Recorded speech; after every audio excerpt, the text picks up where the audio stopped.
You don't struggle with discipline, you avoid the one moment that actually requires it. You don't fail at discipline in the big moments. You fail in the small, quiet ones you ignore. You sit down to work. Everything is ready. No distractions, no noise. Just the task in front of you. And then it happens. You hesitate. Not for long. Just a few seconds. But in those few seconds, something shifts. You reach for your phone. You tell yourself you'll start in a minute. You adjust your seat. You delay. That delay looks harmless. It feels normal. But that's where discipline breaks. Not because the task is hard, but because starting it without negotiation feels uncomfortable. And instead of facing that discomfort directly, you move around it. You check something small. You delay slightly. You create a softer entry point. But that softer entry never leads to real action. This is the part no one talks about. You don't avoid hard work. You avoid the moment before hard work begins. That's the real resistance. And the more you avoid that moment, the stronger it becomes. Over time, your brain learns something dangerous. That discomfort is a signal to delay, not act. So every time you sit down to do something important, you don't feel ready. You feel resistance. And instead of pushing through it, you adjust around it. That's why your discipline feels inconsistent. Because you are not facing the exact moment where it's required. This video will show you what that moment actually is, why you keep avoiding it without noticing, and how that single behavior is controlling your entire ability to stay consistent. Because once you understand that moment clearly, discipline stops feeling hard and starts becoming something you either do or avoid. There are 3 hidden mechanisms behind what you call lack of discipline. None of them are about motivation. All of them are about avoidance patterns you don't notice in real time. First mechanism, decision delay loop. You don't refuse the work. You delay the decision to fully enter it. That delay creates a small gap where your mind negotiates. Should I start now or later? That question alone weakens execution. Because discipline doesn't die in action, it dies in negotiation. Second mechanism, emotional entry resistance. The problem is not the task. It's the emotional weight of starting the task. The brain associates beginning with discomfort, not difficulty. So it creates escape routes that feel harmless, checking messages, reorganizing, small prep work.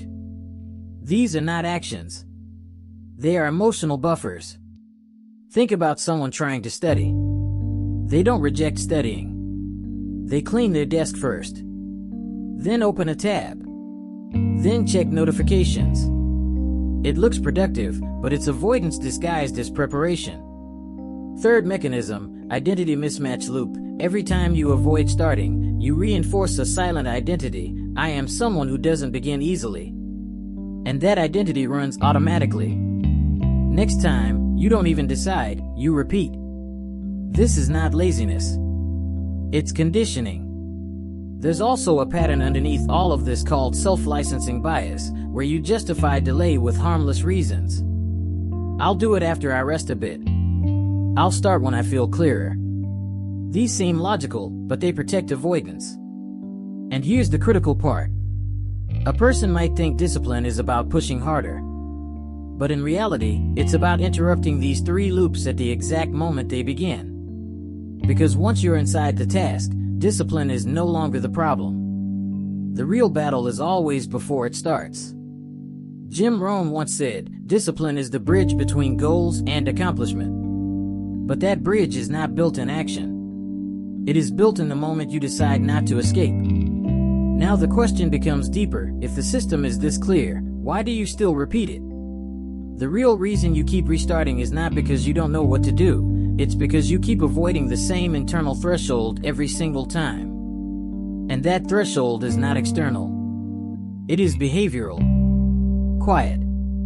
Almost invisible. The moment where you must move without emotional permission.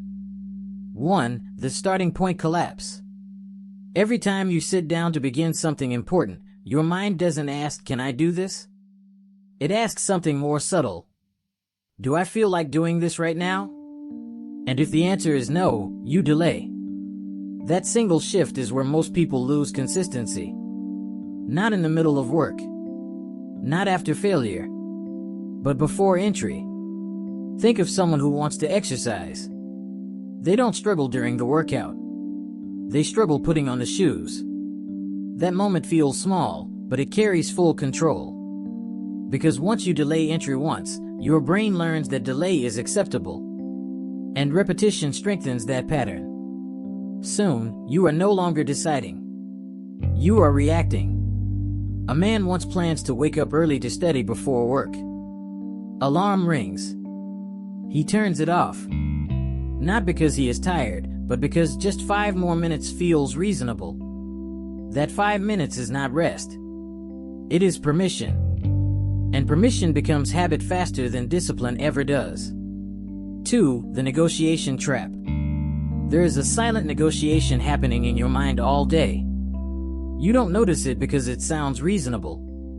I'll start after I check this. I'll begin when I feel ready. I just need a better moment. But here is what is actually happening. You are trading clarity for comfort. And comfort always wins when negotiation is allowed. This is where most people misunderstand discipline. They think stronger people have more willpower. They don't. They have fewer negotiations. There is a direct shift that happens when someone stops negotiating with themselves. Action becomes immediate. Not emotional. Not debated.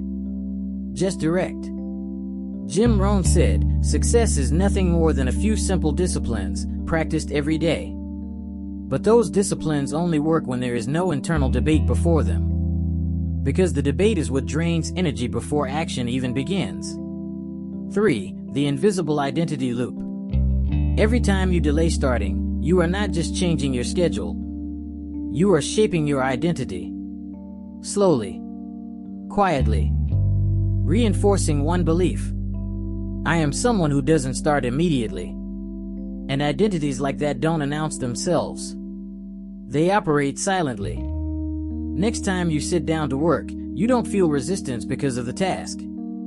You feel it because your brain already expects delay. This is why consistency feels harder over time, not easier. Because you are not starting from zero every day.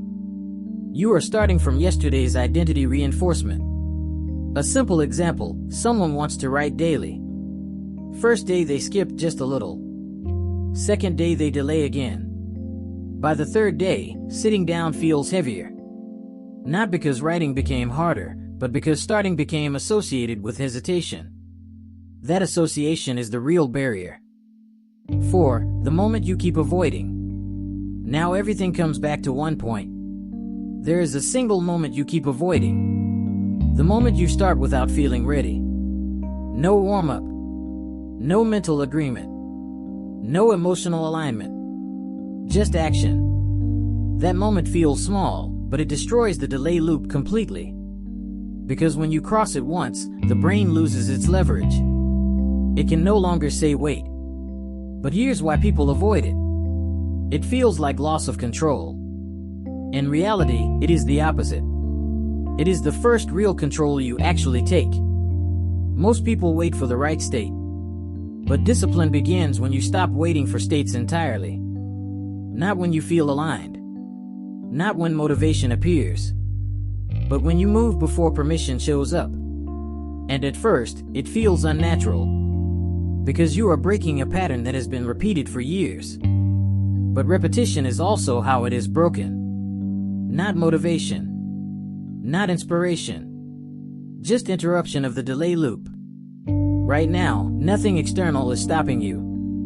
The only thing standing between you and consistency is the moment you have been avoiding every single day without noticing. At this point, the problem becomes very simple, but not easy. Discipline was never the issue. Your system was never broken. What kept breaking was how you relate to the starting point of any task. You treated starting like something that needs approval. Like you must feel ready first. Like the right moment should arrive before action begins. That mindset quietly turns every task into negotiation. And negotiation always weakens execution. Real discipline is not what you do when you are motivated.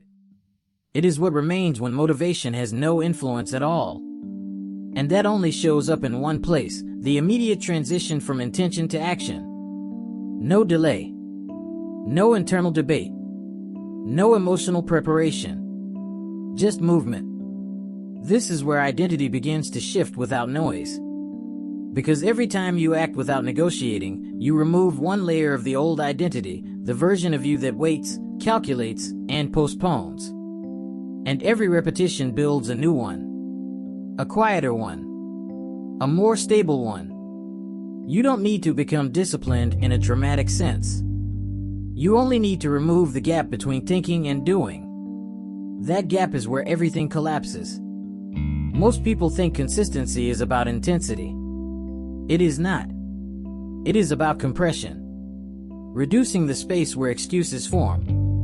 And over time, that compression changes how you see yourself. Not as someone trying to be disciplined, but as someone who simply does not delay entry anymore. That is the shift. Not emotional. Not motivational. Structural. And once structure changes, behavior follows without resistance.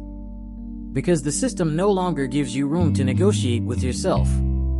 And when negotiation disappears, discipline stops feeling like effort. It becomes default. Not because life became easier, but because you stopped giving yourself permission to avoid the beginning. And that is where real control starts. Not in finishing. Not in improving.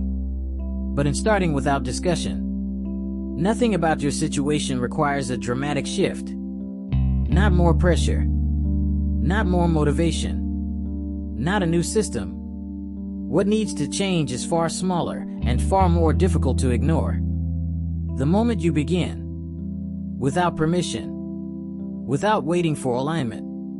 Without the internal agreement that you usually demand before action. Because that agreement is the delay.